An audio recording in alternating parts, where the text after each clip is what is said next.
सपेलों के साथ कोबरा बनकर जो है, अब तो अपने सपेलों के साथ कोबरा बनकर जो अपने सपेलों के साथ कोबरा बनकर जो है, आज मंत्री जी कहते हैं कि हाटी पुत्र अभी समाधि में है। बीजेपी और कांग्रेस के बीच वार प्रतिवार का दौर शुरू हो चुका है। बीते 2 दिनों पहले प्रदेश के उद्योग मंत्री द्वारा एक जनसभा में बलदेव सिंह तोमर पर हमला बोलते हुए कहा गया था कि हाटी पुत्र इन दिनों समाधि में चला गया है। बस इसके बाद क्या था, जवाब भी सामने आना था। सो बलदेव सिंह तोमर ने भी बिना देरी किए प्रेस वार्ता कर डाली और मंत्री महोदय को कोबरा तक कह डाला। साथ ही उन्होंने मंत्री महोदय से ये भी पूछा कि क्या वो हाटी बिल लाने के पक्ष में है या नहीं। निर्वाचित उपाध्यक्ष हिंदुस्तानी जी, हमारे बीच में हमारे प्रदेश कार्य समिति के सदस्य राजेंद्र नेगी जी, सुरेंद्र नेगी जी, जगदीश तोमर जी। आज की प्रेस कॉन्फ्रेंस जो पिछले दिनों लगभग 2-3 दिन पहले हमारे प्रदेश के आदरणीय मंत्री जी शिलाई विधानसभा क्षेत्र के दौरे पे और एक सड़क के शिलान्यास पे, जो सड़क 2014-15 में जब मैं विधायक था, उस वक्त विधायक प्राथमिकता में वो सड़क मैंने डाली थी और उसका उन्होंने उस दिन शिलान्यास किया। और उस शिलान्यास के बाद जिस प्रकार से उन्होंने वहां जो जनता को संबोधित कर रहे थे और जिस प्रकार की भाषा का प्रयोग माननीय मंत्री जी ने किया, हमें लगता था कि माननीय मंत्री जी अब प्रदेश के अंदर बहुत ही वरिष्ठ मंत्री हैं और प्रदेश के लिए, क्षेत्र के लिए और जिला के लिए कुछ अच्छी सौगातें लेकर आएंगे, अच्छे विचार लेकर आएंगे। लेकिन जिस प्रकार से उनकी बातों से उनकी मानसिकता दर्शाई जाती है, उन्होंने वहां पर कहा कि जो गिरिपार का जनजातीय क्षेत्र होना था, उस मुद्दे पर उन्होंने कहा कि ये नहीं होना चाहिए, इससे हमें कोई लाभ नहीं है। उन्होंने कहा कि उसमें ना हमें बजट का प्रावधान होगा, ना नौकरियों में लाभ होगा। आधी अधूरी जानकारी के साथ मंत्री जी वहां पर वक्तव्य दे रहे थे। 55 वर्षों से गिरिपार के लोग इस लड़ाई को लड़ रहे हैं और 55 वर्षों में अनेकों लोग इस केंद्रीय हाटी समिति में जुड़े। जो लोग आज कोई प्रिंसिपल के पद से रिटायर हुआ है, कोई उससे भी बड़े पद से रिटायर हुआ है, वो सब लोग इस केंद्रीय हाटी समिति में सदस्य रहे, उन्होंने काम किया है। मुझे लगता है कि वो लोग भी पढ़े लिखे लोग थे जिस लड़ाई को लड़ रहे थे और शायद कहीं ना कहीं मंत्री जी से ज्यादा ही पढ़े लिखे होंगे। उन्हें भी इस बात का ज्ञान रहा होगा कि जनजातीय होने के क्या नुकसान है, क्या फायदे हैं। और जिस प्रकार से माननीय मंत्री जी वहां पर कह रहे थे कि इसमें आरक्षण 37% का नुकसान हमको हो जाएगा, मुझे लगता है कि पहले मंत्री जी थोड़ा अपना ज्ञान दुरुस्त कर लें। 27% आरक्षण की जो बात करते हैं, उसमें से ईडब्ल्यूएस का 10% जो है वो उसमें से बाहर निकलता है, तो ओबीसी का मात्र 17% बचता है। और मंत्री जी ने वहां पर रिजर्वेशन की बात तो बता दी, लेकिन उन्होंने पॉपुलेशन की बात वहां नहीं बताई कि अभी जो 17% के अंदर हमारे ओबीसी के भाई लड़ाई लड़ रहे हैं, कोई टेस्ट निकालते हैं, उसमें पूरे प्रदेश के ओबीसी फाइट करते हैं। और जबकि जनजातीय में जब हम लोग आएंगे, उसमें पॉपुलेशन घट जाएगी। जो क्षेत्र जनजातीय के है उसी की पॉपुलेशन उसमें फाइट करेगी। उन्होंने मात्र लोगों को गुमराह करने का काम किया और साथ में उन्होंने एक बात और कह दी कि मैं तो चुनाव के समय में फंस गया, चुनाव में फंस गया। मेरे साथियों ने कहा कि अभी आप भी हाँ में हाँ कर दो। मैं तो इसके पक्ष में ही नहीं था। मैं उनसे पूछना चाहता हूं, पिछली बार भी आप इस क्षेत्र के विधायक थे, वहां की जनता ने आपको चुनकर विधायक बनाया था और जब हाटी समिति की कुंडलियां चली हुई थी उस वक्त आपने हर जगह आप अपनी सिलाई में आकर आपने कहा कि अगर जनजाति नहीं होगा तो मैं अपनी जान तक दे दूंगा। तो वो क्या था? मात्र उन्होंने लोगों को ठगने का काम किया, झूठ बोलने का काम किया। और आज सरेआम मंच से इस बात से मुकर रहे हैं कि मेरा कोई ऐसा इरादा नहीं था, मुझे तो चुनाव के वक्त मजबूरी में बोलना पड़ा। 55 वर्षों की राजनीति में अगर वो परिवार चाहता तो हमारा क्षेत्र गिरिपार जौसार की तर्ज पे ही 1967 में हम भी जनजाति हो जाए।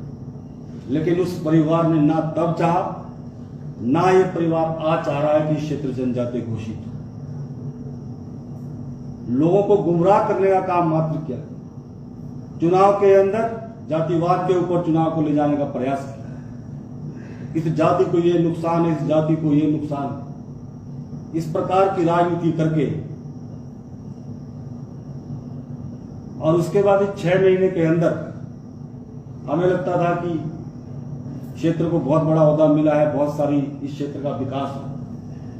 लेकिन 6 महीने का समय चला गया, मंत्री जी ने सारे संस्थान बंद करवा दिए। और आज मंत्री जी कहते हैं कि हाटी पुत्र अभी समाधि में है। चलो हम तो समाधि में है, लेकिन आप तो अपने सपेलों के साथ कोबरा बनकर जो है उन संस्थानों को भी डस गए जो संस्थान माननीय जयराम ठाकुर जी ने शिलाई विधानसभा क्षेत्र में दिए। आप एक कोबरा के रूप में आकर जो है आपने उन संस्थानों को भी हमारे क्षेत्र में बंद करने का काम किया। हमें लगता था कि शिलाई क्षेत्र में बहुत सारे विकास के कार्य मंत्री जी करेंगे।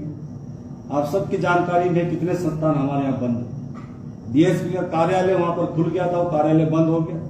इलेक्ट्रिसिटी का डिवीजन एक्शन बैठ गया था, वो कार्यालय बंद हो गया। स्टोन के अंदर डिग्री कॉलेज खुल गया था, कक्षाएं लग रही थी, प्रोफेसर वहां पर आ गए थे, वो सारे बंद हो गए।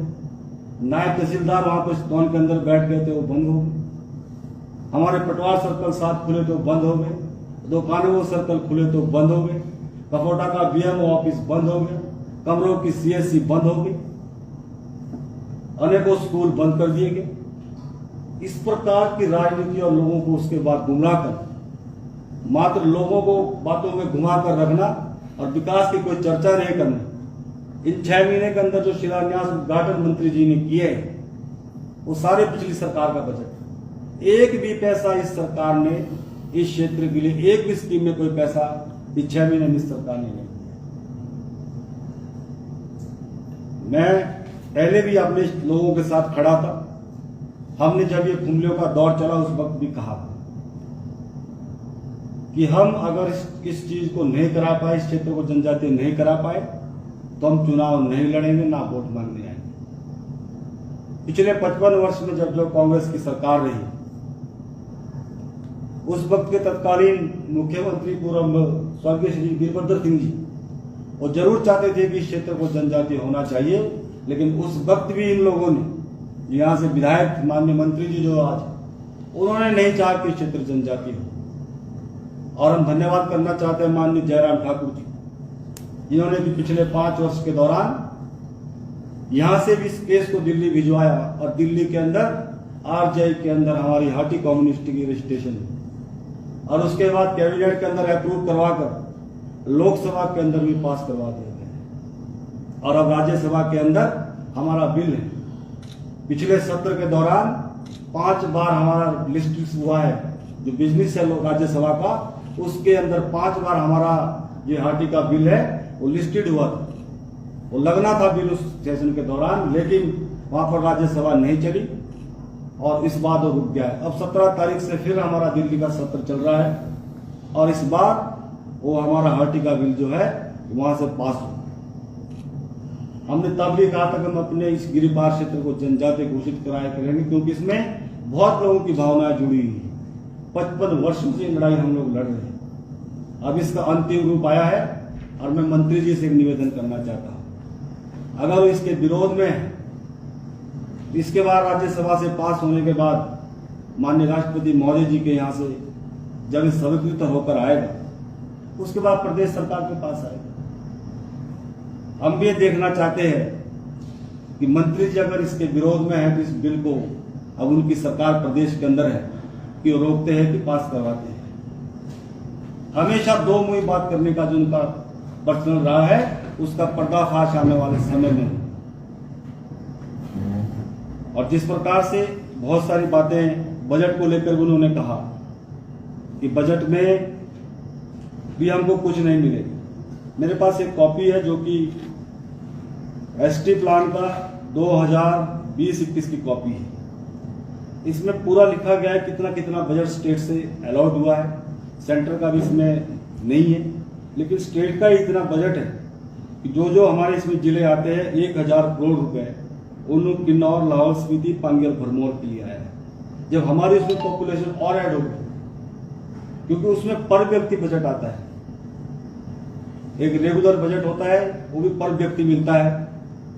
उसके बाद एक सीसी बजट होता है, वो भी पर व्यक्ति मिलता है। जितनी पॉपुलेशन जनजातीय क्षेत्र में होती है उस हिसाब से बजट की एलोकेशन केंद्र सरकार और प्रदेश सरकार करती है। मुझे तो एक बात समझ नहीं आई माननीय मंत्री जी की कि उन्होंने इतनी बड़ी बात इतने मंच से बोल दी। इतने दिन से वो लगातार चुनाव के दौरान कहते रहे कि हाटी होना चाहिए, कुंभले आकर कह रहे थे कि हाटी होना चाहिए, और अब उस बात से स्पष्ट मुकर रहे, क्योंकि वो जानते हैं कि अब लोकसभा का चुनाव आने जा रहा है और राज्यसभा के अंदर ये बिल पास होने वाला है। उसके बाद राष्ट्रपति जी की मोहर लगनी है और उसके बाद ये बिल यहाँ पर आना है। तभी मैं उनसे पूछना चाहता हूँ आप लोगों के माध्यम से कि वो स्थिति स्पष्ट करें कि जब ये बिल यहाँ पर आएगा, आज प्रदेश में उनकी सरकार है, जिस प्रकार से उन्होंने कहा कि ये इसमें नुकसान है, इस क्षेत्र के विधायक भी है, गृहपाल के मंत्री भी है, तो मेरा आपके माध्यम से उनसे पूछना चाहता हूं कि क्या वो इस बिल को यहाँ पर रुकवाएंगे प्रदेश के अंदर या इस पर इम्प्लीमेंट होने दें। मुझे बस इतनी बात आप लोगों से आज कहनी थी। भूषण ज्वेलर्स,